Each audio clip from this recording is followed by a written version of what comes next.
आऊज़ बिल्लाहि मिनश शैतानिर रजीम बिस्मिल्लाहिर रहमानिर रहीम।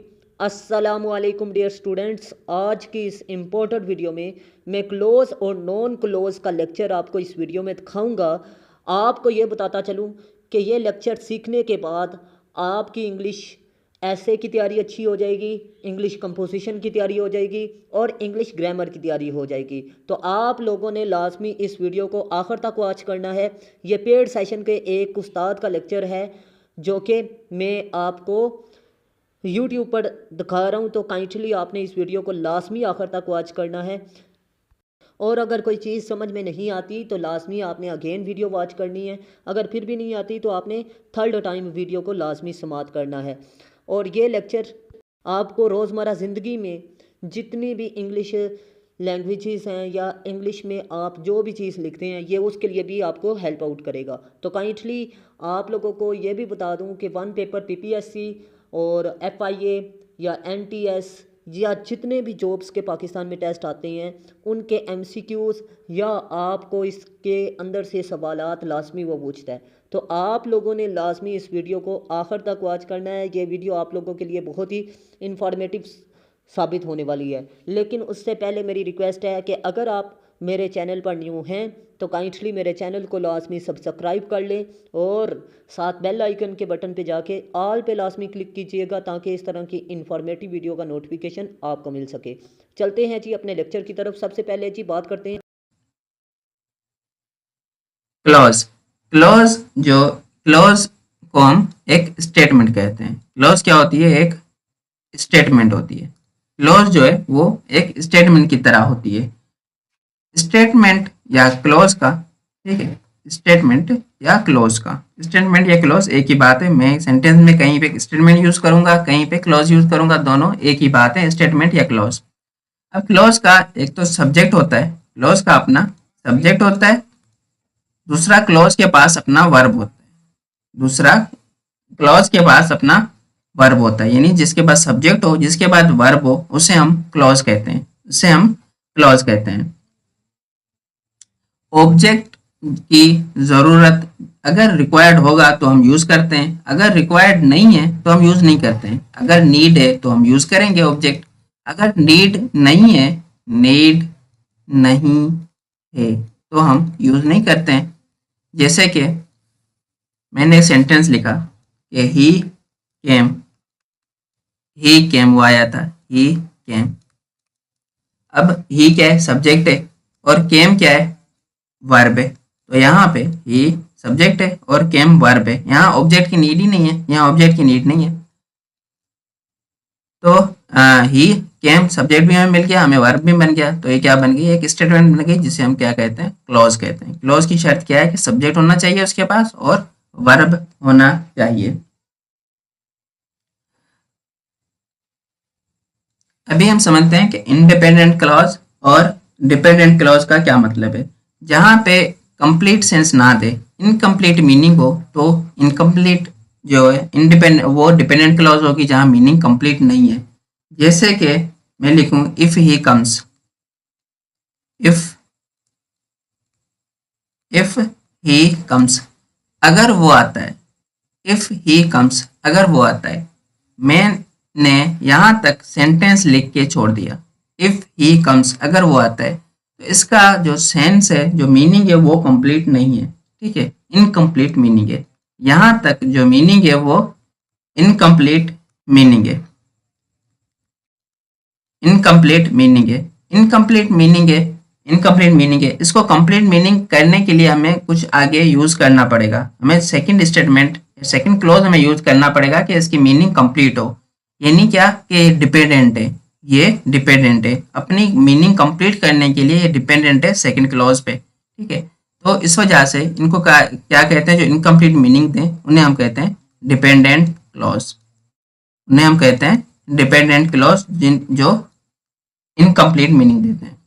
इसी सेंटेंस को मैं आगे कंटिन्यू करता हूं कि if he comes, if he comes I will give him some books, I will give him some books. अगर वो आता है तो मैं उसे कुछ किताबें दे दूंगा। ठीक है। अब जो सेकंड स्टेटमेंट है, सेकंड क्लॉज है। अब मैं इनको क्लॉज क्यों कह रहा हूँ, क्योंकि इनके पास इफ ही कम्स, ठीक है, ही क्या है, सब्जेक्ट है, ही क्या है, सब्जेक्ट है, और कम्स क्या है, वर्ब है। तो जहाँ वर्ब इसके पास मौजूद है, इसके बाद सब्जेक्ट मौजूद है, तो ये क्या बन गई, क्लॉज बन गई। ये इसे हम कहते हैं क्लॉज नंबर 1। कौन सी क्लॉज है, क्लॉज नंबर 1। ये कौन सी क्लॉज बन गई, क्लॉज नंबर 1 बन गई। अब जो सेकंड क्लॉज है कि I will give him some books, मैं उसको कुछ भी किताबें दे दूंगा, I will give him some books. अब जो सेकंड क्लॉज मैंने लिखी है ना, अगर ये वाला सेंटेंस मैं ना भी लिखूं, ये वाला सेंटेंस मैं ना भी लिखूं, इसको मैं नीचे लिख देता हूँ यहाँ पे, I will give him some books. अब इसमें जो वर्ब भी है और सब्जेक्ट भी है और वर्ब भी है, तो ये क्लॉज तो वैसे भी बन गई, क्योंकि सब्जेक्ट और वर्ब इसके पास मौजूद है, तो ये क्लॉज बन गई, ये क्लॉज बन गई। I will give him some books, मैं उसको कुछ किताबें दे दूंगा, तो इसकी मीनिंग भी जो है ना वो कंप्लीट है। क्या है, इसकी मीनिंग जो है वो कंप्लीट है, यानी इसको अपनी मीनिंग कंप्लीट करने के लिए किसी चीज की, किसी और क्लॉज या फ्रेज की जरूरत ही नहीं है। ये क्या है, कंप्लीट मीनिंग दे रहा है, हमें कंप्लीट मीनिंग दे रहा है। और जो हमें कंप्लीट मीनिंग दे उन्हें हम कहते हैं इंडिपेंडेंट क्लॉज। उन्हें हम क्या कहते हैं, उन्हें कहते हैं इंडिपेंडेंट क्लॉज, जिनकी मीनिंग कंप्लीट हो। अभी हम इस सेंटेंस को समझते हैं कि I will if he comes, अगर वो आता है, तो जो फर्स्ट वाला पार्ट है ये डिपेंड है किस पे, सेकंड वाले पार्ट पे। जो क्लॉज 1 है वो डिपेंड है, ये भी क्लॉज हुई, हमने अभी डिस्कस किया है। तो जो क्लॉज 1 है ना वो डिपेंड है क्लॉज 2 पे। क्लॉज 1 डिपेंडेंट है क्लॉज 2 पे, और जो क्लॉज 2 है वो इंडिपेंडेंट है।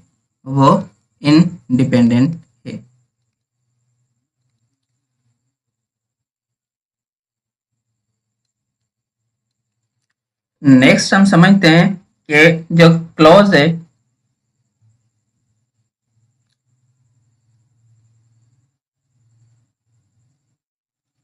अगर क्लॉज कंप्लीट मीनिंग दे रही है, अगर क्लॉज जो है, कोई क्लॉज मैंने लिखी है, कोई क्लॉज मैंने लिखी है, अगर वो कंप्लीट मीनिंग दे रही है तो उसे हम सेंटेंस कहते हैं। ठीक है। अगर कोई क्लॉज कंप्लीट मीनिंग दे तो उसे हम सेंटेंस कहते हैं। अगर कोई क्लॉज है वो कंप्लीट मीनिंग नहीं दे रही, अगर जैसे ये क्लॉज थी, क्लॉज नंबर 1 ने कंप्लीट मीनिंग नहीं दे रही है, तो ये सेंटेंस नहीं बना। सेंटेंस तब बनता है जब वो कंप्लीट मीनिंग देता है, यानी क्लॉज जब कंप्लीट मीनिंग दे तब उसे हम सेंटेंस कहते हैं।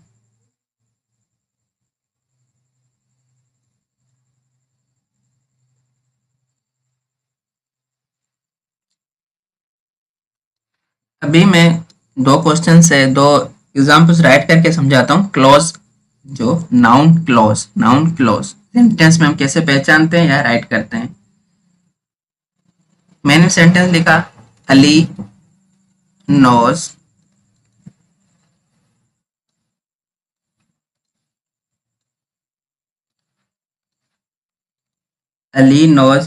that Faiz is a thief. Ali knows that Faiz is a thief.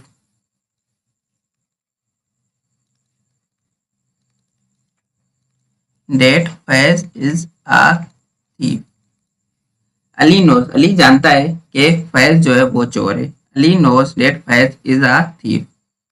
अब अली knows, अली क्या है, सब्जेक्ट है, knows क्या है, वर्ब है। अली क्या है, सब्जेक्ट है, और knows क्या है, वर्ब है। तो ये क्या हुई, क्लास 1 बन गई, क्लास 1 बन गई। और फैज क्या है, फैज सब्जेक्ट है, इस क्या है, वर्ब है। तो हमारी जो सेकंड है वो क्लॉज सेकंड बन गई। ये जो है क्लॉज सेकंड क्लॉज बन गई। ठीक है। Ali knows what, Ali knows what, Ali क्या जानता है, अली नोज वाट, अली क्या जानता है। वाट, जो ये वाली क्लॉज है ना complete, that Faiz is a thief, ये सारी रिप्लाई है वाट का, ये सारी जो क्लॉज हमने सेकंड क्लॉज लिखी है सारी रिप्लाई है किसका, व्हाट का रिप्लाई है। सारी रिप्लाई है किसका, व्हाट का। क्यों? क्योंकि Ali knows what, Ali knows that Faiz is a thief. जो अली जानता है कि फैज जो है वो चोर है। अब जो वाट का रिप्लाई हो उसे हम क्या कहते हैं, नाउन कहते हैं। जो वाट का रिप्लाई हो उसे हम नाउन कहते हैं, उसे हम नाउन कहते हैं, उसे हम नाउन कहते हैं। यहाँ अगर मैं इस सेंटेंस को मजीद ब्रेक डाउन करूँ, ये थीफ यहाँ पे क्या है, नाउन है। आर्टिकल नाउन से पहले हम यूज करते हैं, क्यों यूज करते हैं इसको हम आगे डिस्कस करेंगे। इस वर्ब है, फैज सब्जेक्ट है और डेट क्या है, वो कंजक्शन है, वो जोड़ रहा है सेंटेंस को। ठीक है। और जो यहाँ पे जो ये सेकंड क्लॉज है, क्लॉज नंबर 2 है, ये रिप्लाई है किसका, वाट का।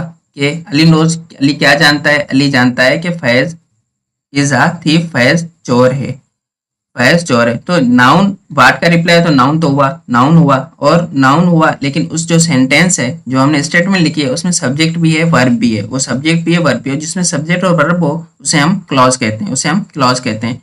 इस वजह से वो क्लॉज है, वो क्लॉज बन गई, वो क्लॉज बन गई। और उस क्लॉज को बनाने वाला कौन है, वो नाउन है। तो इस वजह से हम क्या कहते हैं, नाउन क्लॉज। कौन सी क्लॉज बन गई, नाउन क्लॉज बन गई। एक और सेंटेंस समझ लेते हैं।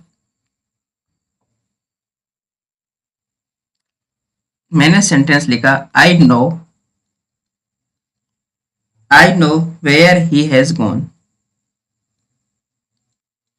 आई नो, मैं जानता हूँ, वेयर ही हैज गॉन, वो कहाँ गया है, वेयर ही हैज गॉन।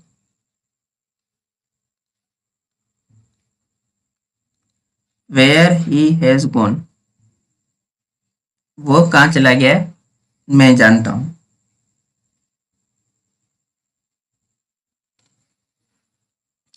इससे सेंटेंस को हम, कंप्लीट सेंटेंस को हम समझने की कोशिश करते हैं कि आई क्या है, सब्जेक्ट है। आई क्या है, सब्जेक्ट है। नो क्या है, वर्ब है, नो वर्ब है। ही क्या है, सब्जेक्ट है, ही क्या है, सब्जेक्ट है। और हैज क्या है, वर्ब है, हैज गॉन क्या है, वर्ब है। अब जिसमें सब्जेक्ट हो, वर्ब हो, उसे हम क्लॉज कहते हैं। तो ये क्या बन गई, क्लॉज 1 बन गई। सेकंड वाली क्या बन गई, क्लॉज 2 बन गई। क्या बन गई, क्लॉज 2 बन गई हमारी। I know, I know what, I know what, मैं क्या जानता हूँ। I know what, I know what, मैं क्या जानता हूँ। I know where he has gone, ये वो कहाँ गया है, वेयर ही हैज गॉन, वो कहाँ। तो जो वेयर ही हैज गॉन, जो सेकंड क्लॉज है, वो रिप्लाई है किसका, वाट का। वो जो सेकंड क्लॉज है वो रिप्लाई है वाट का। और जो वाट का रिप्लाई है उसे हम नाउन कहते हैं, उसे हम नाउन कहते हैं, उसे हम नाउन कहते हैं, जो वाट का रिप्लाई हो।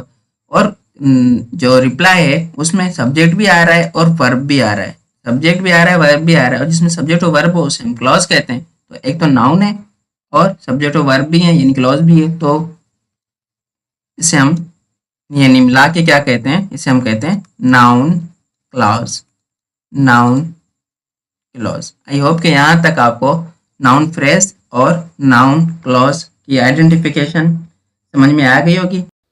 एक अहम तरीन आपको बात बता दूं, अगर आप लोग CSS और PMS और तहसीलदार के ऐसे की तैयारी कर रहे हैं और आपके ऐसे की तैयारी ज़ीरो है, तो आप लोग मेरे नोट्स परचेज़ करें। इंशाल्लाहुल अज़ीम आपका ऐसे का पेपर पास हो जाएगा। आपको बताता चलूँ, सिर्फ 6 ऐसे दूंगा, 600 ऐसे क्लियर होंगे।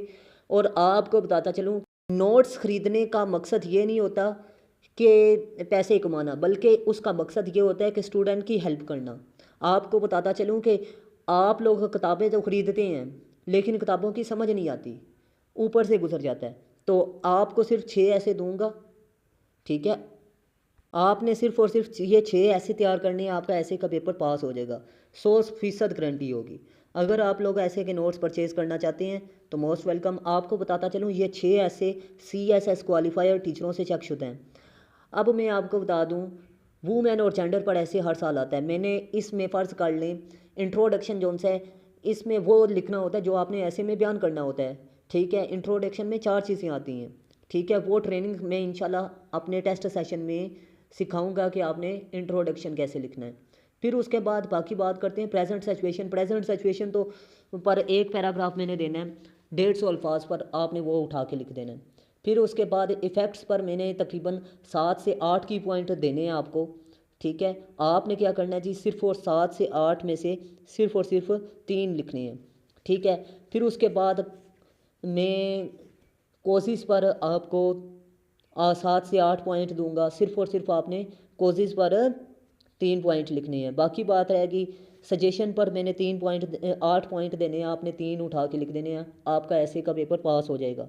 ठीक है, कम से कम 3 लिखने हैं, ज़्यादा से ज़्यादा आप 6 लिखेंगे। ठीक है, और अहम तरीन बात बता दूं कि एक थीम है वुमेन पर, दूसरा थीम है आपको बताता चलूं कि एजुकेशन है, तीसरा थीम आर्टिफिशियल इंटेलिजेंस और साइंस के मसाइल पर है, चौथा थीम जो है वो है जी democracy, political polarisation, problems of law, और पांचवा थीम है जी सोशल इवल्स।